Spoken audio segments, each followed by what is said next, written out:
The press conference by Minister Kamikawa will now start. Minister, over to you.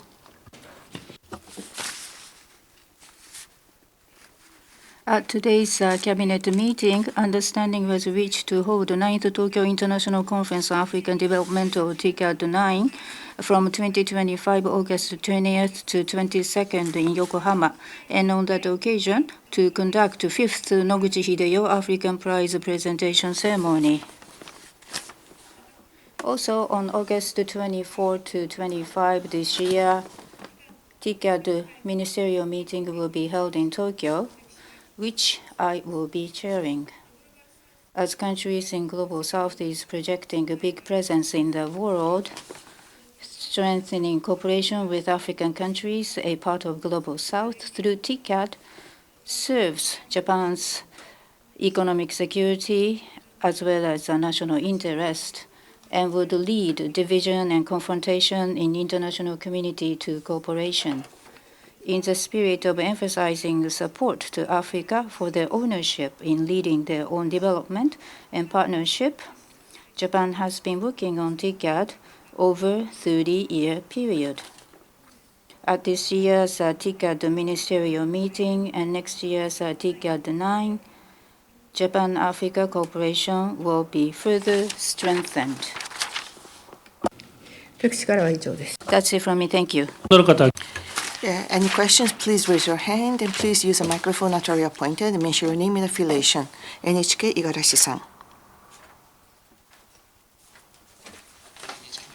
My name is Igarashi from NHK. I have a question about the situation in the Middle East. Prime Minister Netanyahu of Israel keeps the position of conducting a ground operation to Rafah, where 1.5 million people reside, including evacuees. International community is showing a strong concern. EU has agreed to ask Israel not to conduct ground operations in Rafah. What is the approach of Japan? Could you tell me your views? We are deeply concerned about the Israeli Defense Forces movement in Rafah. This position has been expressed at the occasion of a G20 foreign ministers meeting held the other day, and also when State Minister Tsuji visited Israel at the end of February, same message was also clearly stated to Israel.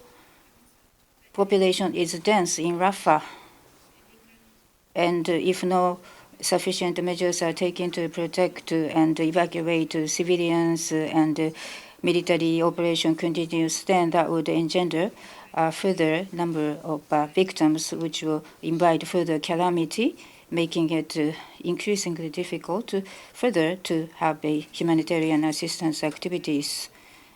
Over the pause of fighting and the release of hostages, relevant countries are brokering the coordination. We hope that this movement will be realized, and we are keeping close touch with the relevant countries. We are making bilateral approaches as well as through Security Council and as a member of G7, making diplomatic efforts to provide for enabling environment. Patiently, we will proactively continue our diplomatic efforts. Next question, please. Kyodo Tsushin, please. Katsurada from Kyodo Tsushin. Related to a Middle East situation, next week, Commissioner General UNRWA, Mr. Lazzarini, is scheduled to come to Japan. What kind of response do you expect? There are views that some of employees were involved in providing funds to Hamas, but what explanation do we expect from Mr. Lazzarini, and what kind of response do you expect from UNRWA going forward? With regard to the issue of UNRWA, so far through various channels with the UN and UNRWA and with the relevant countries, we have continued to have a good communication. And we are continuing on with this communication, and also survey by the UN, as well as the progress made in the third parties verification work, as well as UNRWA itself's efforts. We are really watching them and closely following them and have cooperated proactively in the process. Chairman Corona of a third-party verification group and UN Secretary General Guterres, I've been having a discussion with regard to the assistance to Palestine refugees. UNRWA is playing an essential role. That is something broadly understood in the international community. As soon as possible, we hope UNRWA will restore its confidence so that it will be able to serve its role once again. So we think UNRWA has to really go ahead with their own efforts first. When Secretary General Razzolini visited Japan, we hope that we would like to receive a good explanation from them about strengthening of the governance of UNRWA, which have been questioned this time, and the directions going forward. And having said that, the interim report will come up from the third-party verification group, and also efforts will be announced for strengthening governance by UNRWA, and we will consider that in a speedy manner. Next question, please. Yomiuri Shimbun, Kamimura-san. Kamimura from Yomiuri Shimbun. About the presidential elections in Indonesia, I have a question. At the presidential elections in Indonesia, Mr. Prabowo Subianto won the elections. Mr. Subianto is said to succeed President Yoko's omnidirectional diplomacy, and in terms of security, he's said to be on the western side. What is your view about this?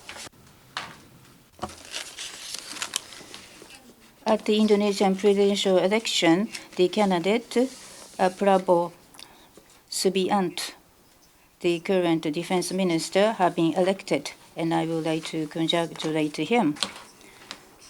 Yesterday, Prime Minister Kishida had a telephone conversation with the incoming President Prabowo and directly conveyed his congratulatory will.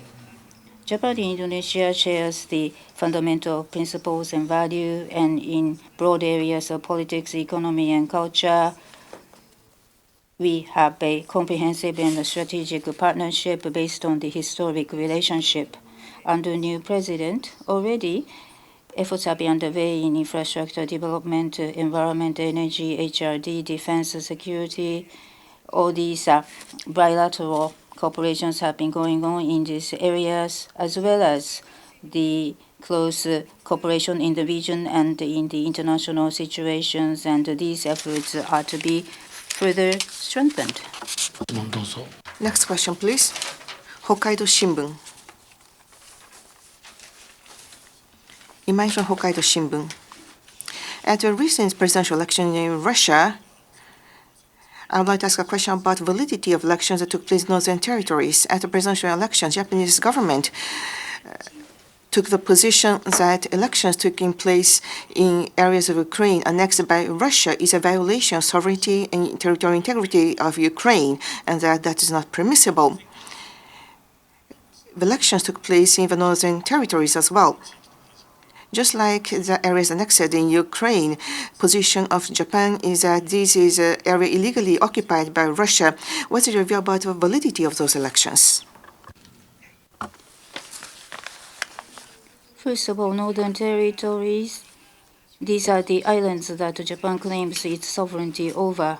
These are the inherent territory of Japan. Yet Russia's illegal occupation continues.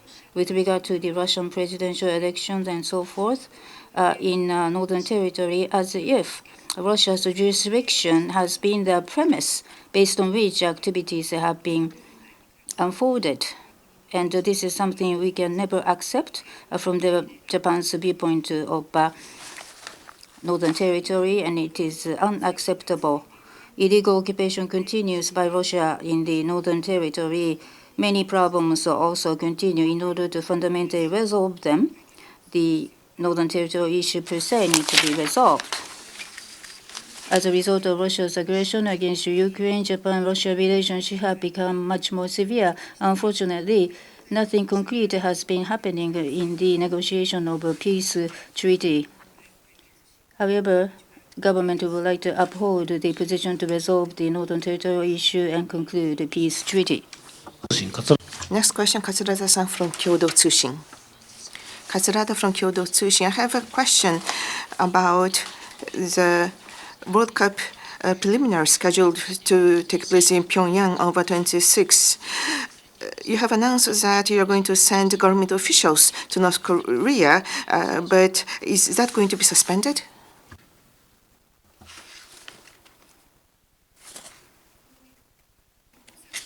Announcement made by the JFA, which you had pointed out, is something that we are aware of.